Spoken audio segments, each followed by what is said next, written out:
Hey guys, welcome back to the Vintage Sewing Machine Garage. You are looking at the underside of a Bernina 530-2 record, or record, I don't know which is the preferred pronunciation. But this, of course, is the vintage Bernina from the late 50s, early 60s. I've been overhauling for a client, and I wanted to show you guys one of the reasons that European machines take longer for me to overhaul. Even when you're comparing apples to apples, like a machine like this that has multiple stitches, decorative, zigzag, even comparing it to even the Singers that I've worked on, like the recent 403, and it's just how they did it, right? So I want to check the motor, but before I can do that, I have to release the motor cover, because unlike most vintage sewing machines, I can't get to it from the outside. There's no set of screws that I can use. And this one is not as bad. It's not as difficult as the FOF 1222E that I recently have been making videos on. But it's certainly it has a slight more involvement than you would for most vintage machines. I don't know why they did this. Maybe they didn't want people tinkering with it. Who knows? But when you are looking at the underside of this, I'm going to try to lower the camera a bit for you guys. When you're looking at the underside of a Bernina record 530, you're going to see lots of screws or bolts. And it's important to know which ones you touch and which ones you should not. First of all, there are two holes here with threads, but there was nothing here. I'm not sure why, but there was nothing there. Maybe there never was. I don't know. These two holes, again, came empty, but nothing seems amiss. So I think sometimes you will see something like this, and it might mean there's a screw missing. It also might mean that the bed was made for different models. I've also found that to be true. So I'm not concerned, because I don't believe we're missing anything of import here. If we are, the machine is not suffering in any way that I can tell. Let's see. Okay, so let's kind of identify what's what here. Now, I have already loosened the screws that I'm going to need to take off the motor cover. That's what my goal is here. But I want you to see where they are. Okay, now this applies, remember, this applies to the Bernina 530. Like many European companies, whenever they introduced a new model like the 730, this might be the same or it might not. I don't have the 730 in front of me, even though I've restored them before, and I don't have it in my memory. So always remember, a lot of companies made changes with each model, and so you need to ask this question separately of each model. But for the 530 series, this is what I have found. There are two screws here. Now these actually happen to be a different color, but you can't always count on that. These are sort of a nickel plated, right? There's one here and there's one here. And these two screws, or bolts, I guess we should call them bolts, these are what hold on the motor cover. Now you might say, well, what's all the rest of this? These three screws attach the bottom plate to the upper body, or the head of the machine, because it's designed to come off. And I may be taking this off depending on whether I can reach. I got to get to the metal behind this knob here. I don't like knobs that are stiff. We need to service those. So these three bolts or screws are for removing the bottom plate, the base plate, from the head of the machine. So what about these? Well, this one is actually not attached to the bottom plate. It's simply accessible. This is one of the motor brush caps. Now that's funny, because it looks just like these in a way, but they're very different. This one's made of plastic, and that's because brush caps should be made of plastic. So what are we going to do here? I'm going to take this, and usually your brush caps typically will often move fairly easily compared to others. Now I'm going to be careful. Remember, there's a spring behind here, and there's the spring to our motor brush. Let's and I'm going to show you guys the motor brush when we go onto the top side of the motor, when we have the motor cover off. But I want you to see this, because when brushes are installed, they should wear evenly, right? Because they're usually on opposite sides of the motor commutator, right? Which is the copper sort of a copper ring, which is part of the armature of the motor. Normally, brushes always wear the same. So if you, let's say you check one brush, let's take a look at this one. And you want to pull carefully, don't jerk it, or you could end up taking the spring off the brush and the brush can get stuck in there. So here's the brush. Now, motor brushes vary depending on the appliance, but these are, we'll measure it. This one is, take my little straight edge here. What am I doing? Oh, okay. So you'll notice it's about 1/2 an inch, a little more long.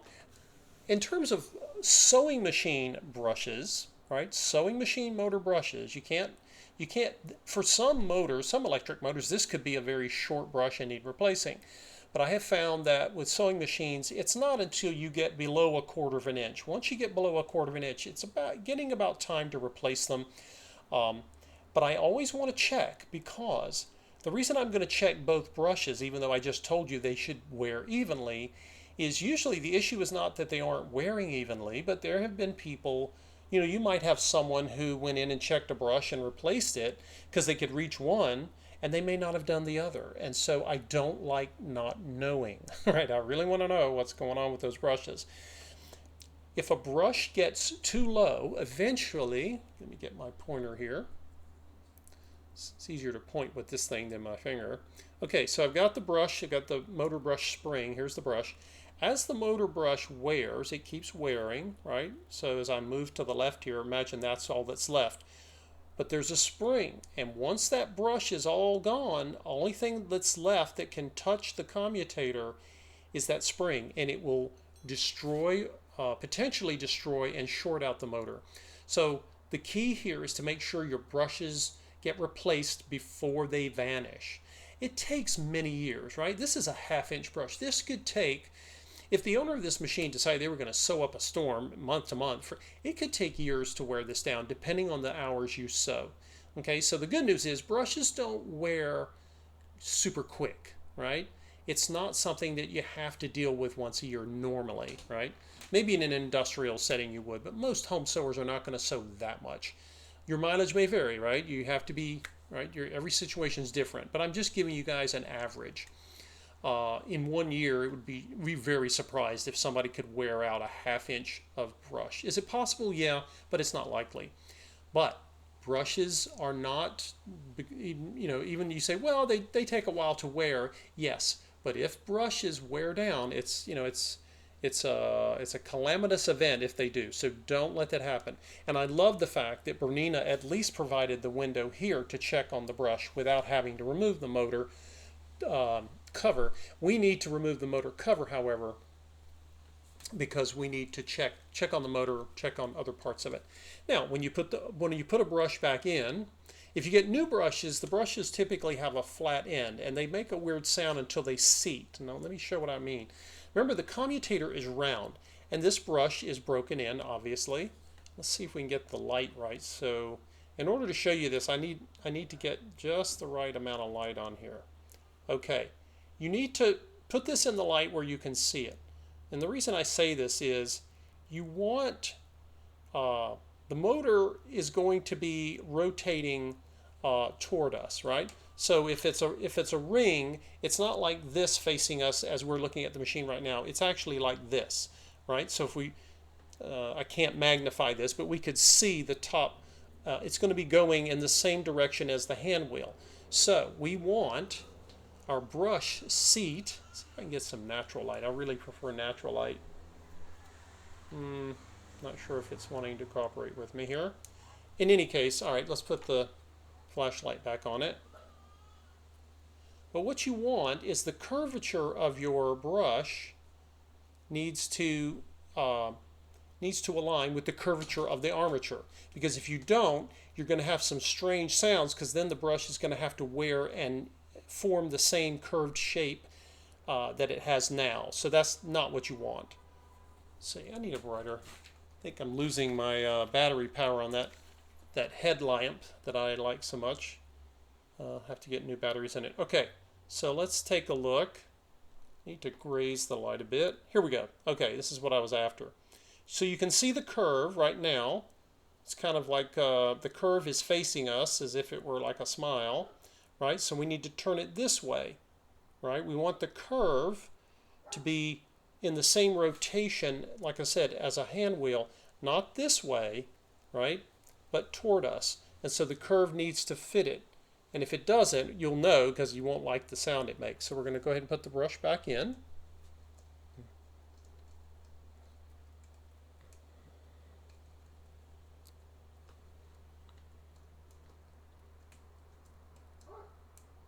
Sometimes your brush holders will be fairly snug, and this one, I mean, it slides, it should slide, but some are more snug than others. And then I've got my brush cap. Be very careful with your caps. Be respectful. They're plastic. And as soon as I get this on here, now remember, I'm still having to kind of seat this. When I take the brush cap, you know, I really don't want to have to dig it out if it starts going in. If he starts slipping behind where I'm trying to seat it. So I'm going to take it, kind of hold it. Let's zoom in here, guys. You might be able to see it a little bit better. And it might help to put a little more light on it for you.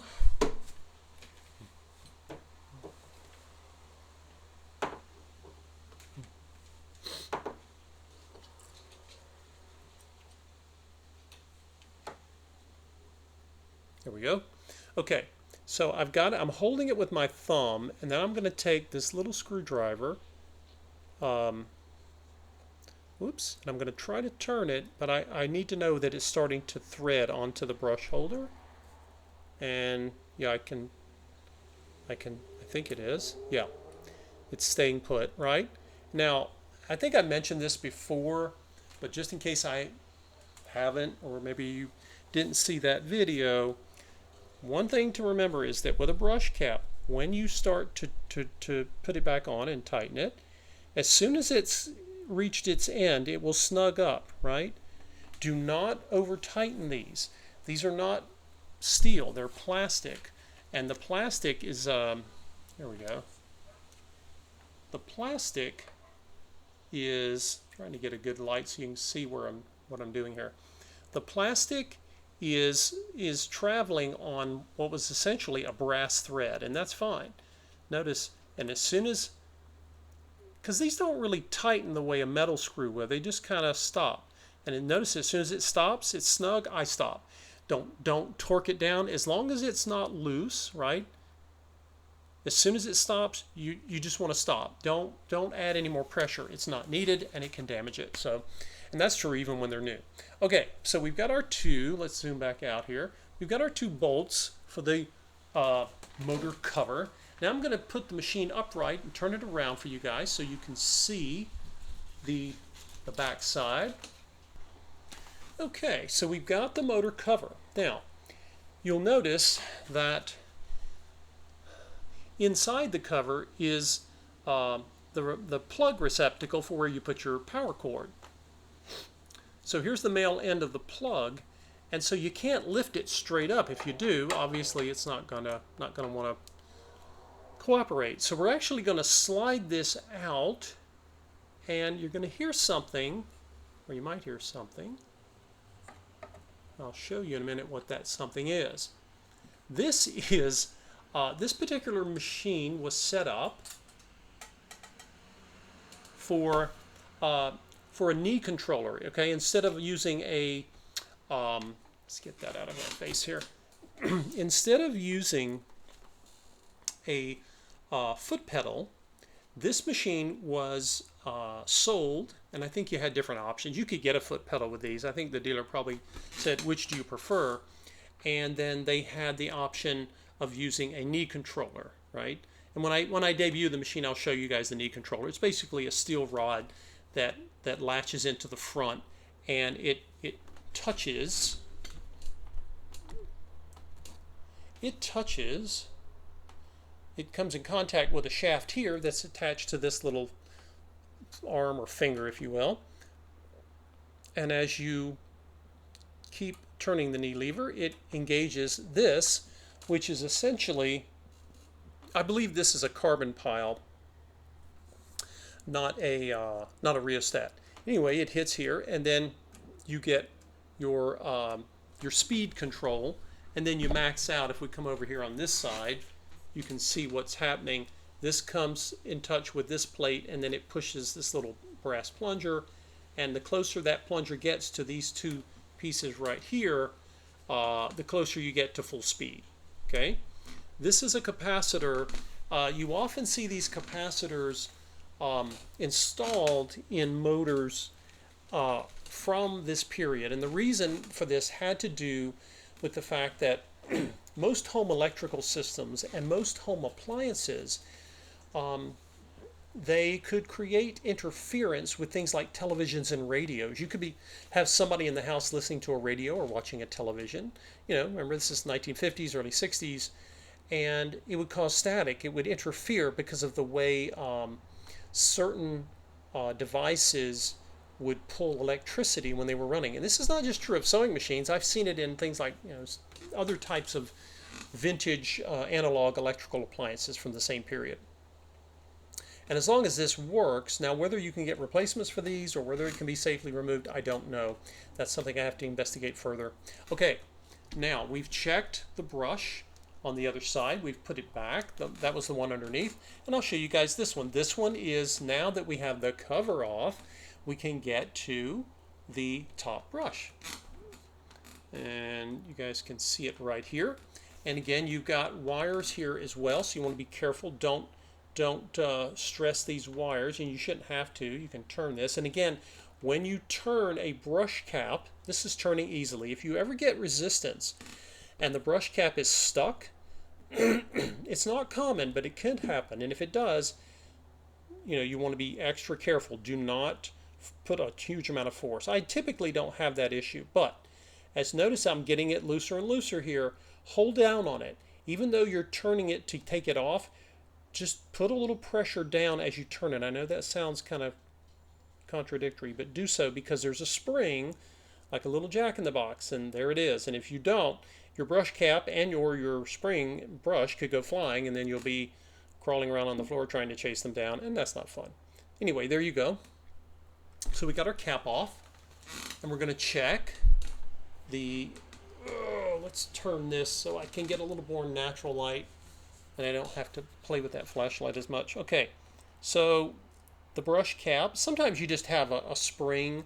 The Swiss had this other little top piece, which is nice. Looks like a copper spring, a brass cap at the top, and here you see the other brush, and in fact, it is also, I can put it here, but I can tell, it is also a 1/2 inch. So they're both of the same time frame. They could be the original brushes. It's very possible. Because again, depending on how many hours were put on the machine. So if you would like to clean, like I said, the commutator, you can do so, and you don't have to disassemble all of this because there's no real reason to, unless you're trying to diagnose a problem. So what would you do? And I've actually done this already, but I'll show you what I did. You can see all the black carbon here that I've gotten. So you're doing a couple of things. The first thing, of course, to remember, before you even touch these machines, make sure that the machine is unplugged. Obviously mine is, because you see the plug. But again, it sounds silly, but always make sure.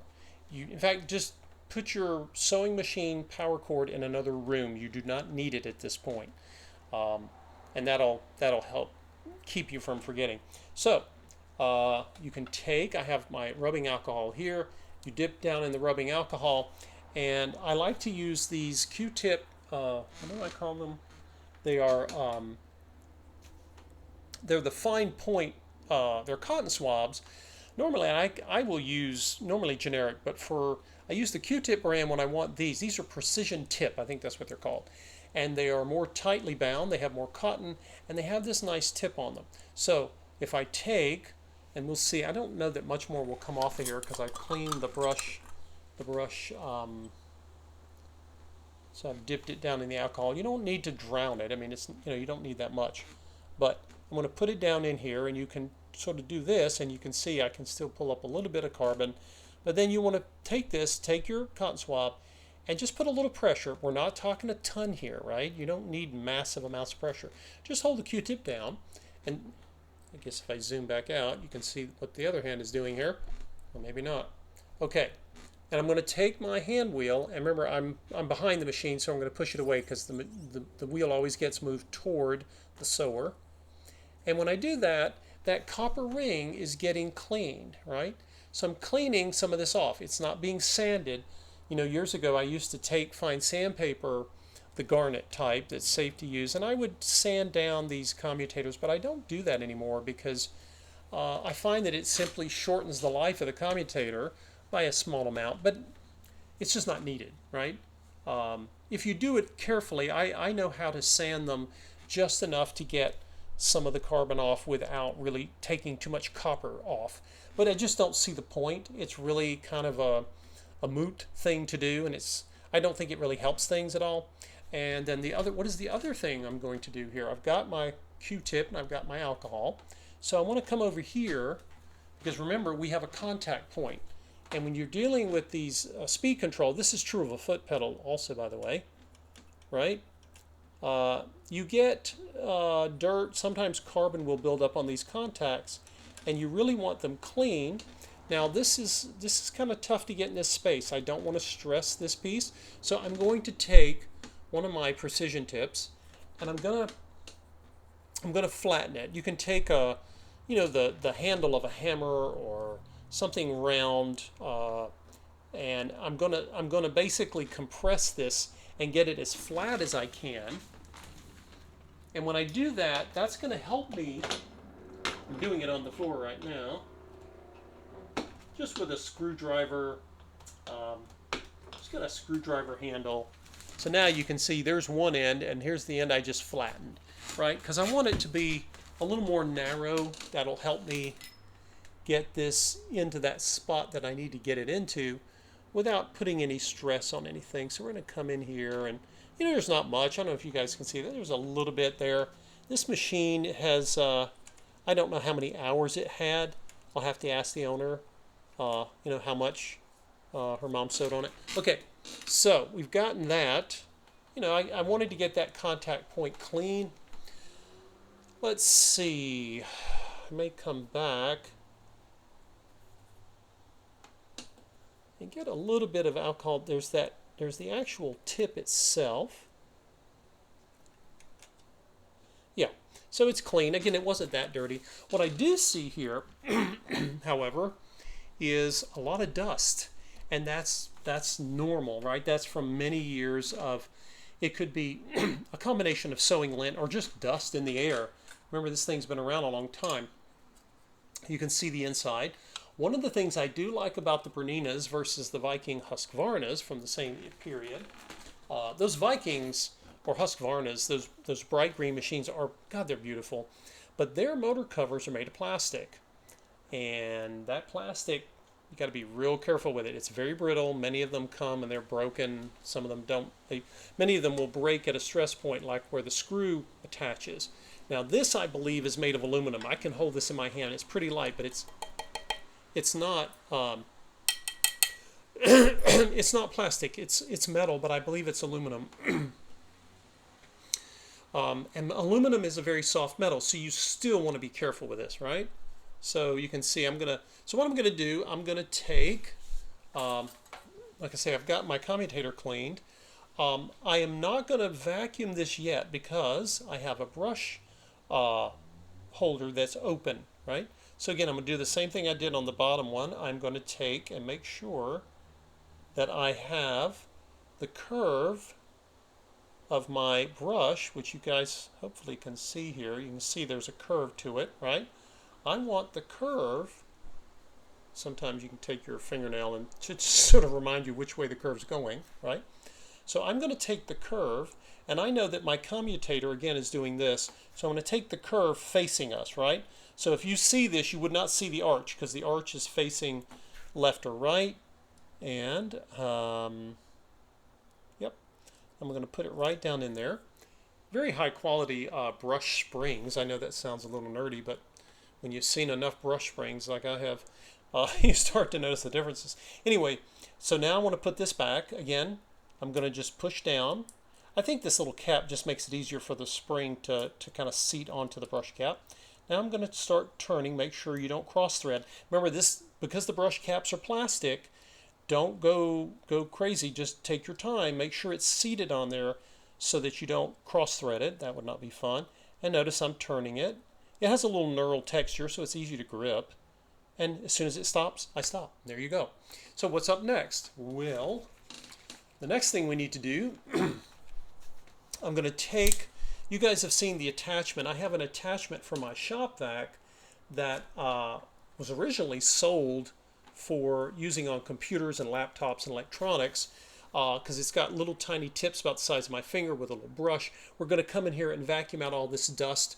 The dust does not really interfere directly unless it gets on a surface, but with this much dust, you know, we want the motor to cool itself as best it can. Dust is a lot of motors have dust on them, and I know they run, but again, it interferes with getting the heat off the motor by convection. So we want to get, we don't want them to necessarily overheat. And it's a nice thing to do just to clean it up, and then we can see more of what we're looking at.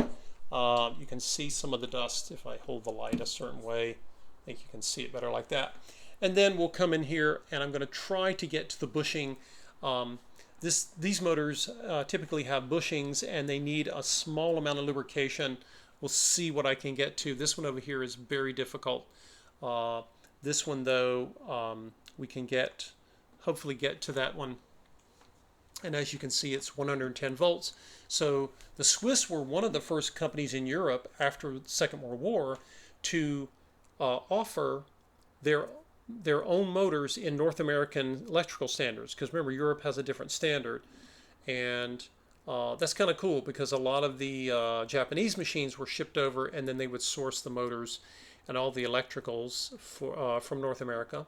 It's neither here nor there. It's 6, 1/2 a dozen. But anyway, and then we'll, like I say, we'll get this cleaned up with the vacuum cleaner.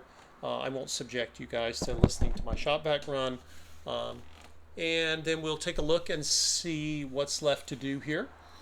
And after that, we'll get the cover put back on, and then I will show you guys. We have to take off the cover of the free arm in order to get inside there. There are a lot of lubrication points that we need to reach, and there are holes. And normally, like when the owner gets this machine back, if they're going to oil the machine, they can just use certain oiling holes, should be fine. But again, I am giving this machine an overhaul, which is not the same as normal maintenance. This is basically, who knows, this, you know, we may be opening it up for the first time, and I want to take a look at it, make sure that we get any old varnish or anything off of there, and get her cleaned up. Anyway, appreciate all you guys watching this channel. I don't work on Berninas very often, but hopefully you're getting a sense of why it is that a Bernina or a Pfaff from Germany or just any number of European machines take longer to overhaul, and I charge more just because of the labor. And hopefully they don't need new parts, because parts for these can be more costly. So hopefully that reminds me to make a video at some point on my favorite brand of machine. If you're just starting out and you want to overhaul and try your hand at restoring sewing machines, the brand that I prefer, and some of you may be able to guess that already, but if you've been watching a lot of my videos, you may be able to figure that out. Let me know if you guys have a guess as to which one it is, but I will be making a video on that at some point. So here we go. I have been spending, as I kind of figured, I've been spending a huge amount of time on this machine. I recently did work on a German Pfaff, and it took me over an hour just to get the thread out of the shuttle shaft. And again, these are magnificent machines. They're wonderful. And if you know anyone that has a Bernina, Bernina people are very loyal, and there's a reason. They have a wonderful sound to them. They're very strong, and I'll be showing you guys in another video a part of why they make such strong sewing machines. Thanks for tuning in, guys. We will see you in the next video.